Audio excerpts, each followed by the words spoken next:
आप अभी जन्म और मरण के चक्कर से नहीं बच पाई। वो कहने लगे भाई कि ऋषि जी, जन्म और मरण का चक्कर खत्म हो सकता है? हो सकता है।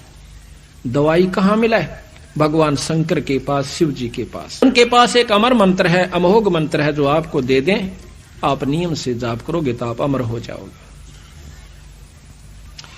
एक बार तो असमंजस में पड़ जाती है कि नारद की बात कुछ जची नहीं, तो नारद जी समझ गए कि माई का भी बात समझ में आई नहीं, ये विश्वास नहीं कर रही। कहते हैं कि आपके 107 जन्म हो चुके, 108वां जन्म हुआ है और आप मर जाते हो। भगवान शंकर जो है आपके रुंड को, सिर को काट कर माला बना लेता है।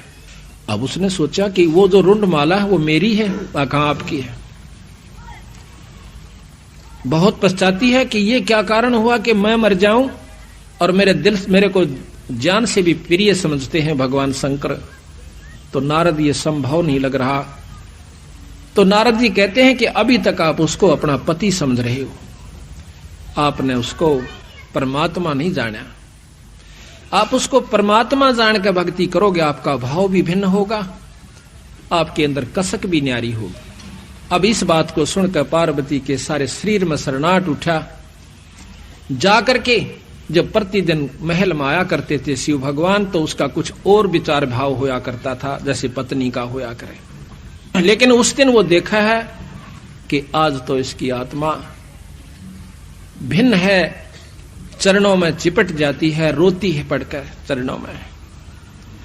कहती भगवान, मुझ पापनी पर ऐसा कौन सा दुष्कर्म हुआ, मेरे में ऐसी कौन सी कसूर रहा मेरे अंदर परमात्मा, कि आपने मेरे को अपनी आंखों का आगे मरते हुए देखते रहे, और आपके पास अनमोल मंत्र है। तो कहने लगे वह शंकर भगवान कि पार्वती, ये तेरे विचार तक हो ना, ये बताइए आपको बताया किसने कि आज मुझे नारद जी मिले थे। ओहो, आंखों से पानी नहीं रुक रहा पार्वती का, और कहते मालिक मैं पापनी हूं, मैं नीच आत्मा हूं, अवश्य मेरे से कोई ऐसा गलत व्यवहार आपसे हुआ होगा जिसके कारण आपने मुझे ये मंत्र देने के काबिल नहीं समझा होगा। फिर कहते हैं भगवान शंकर उनके सिर पर हाथ रख के कि पार्वती, ये इतनी अनमोल वस्तु है, ये आम व्यक्ति को नहीं बताई जा सकती जब तक ये अधिकारी नहीं हो जाता। गरीबदास जी महाराज कहते हैं कि जब तक सीप का मुंह बंद होता है, चाहे सारा सामन बरस जावे, उसमें मोती नहीं बन सकती। जब उसका मुंह खुल जाएगा, एक बूंद बहुत होती है।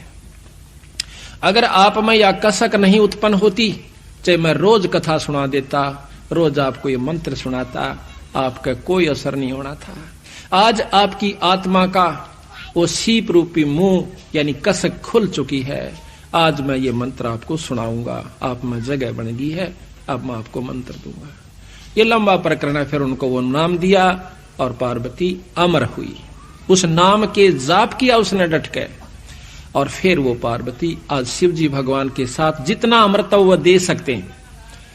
देखो यहां ये नहीं भूलना आपने कि वो कितना अमृतव दे सकते हैं। आप पढ़ती हो रोजाना कि दास गरीब दब शिव का ध्यान, भक्ति मुक्ति जिन दीनी दान। इतनी मुक्ति दे सकते हैं जब तक शंकर भगवान से, तब तक पार्वती उनके साथ रहेगी। जब शिव भगवान खत्म होंगे, पार्वती भी मर जाएगी और फिर दोबारा जन्म होगा। ऐसा प्रमाण मिलता है कि कहते हैं 14 इंद्र मर जाते हैं जब एक ब्रह्मा मरता है। एक इंद्र की आयु है कि 288 युग तक जीवित रहता है।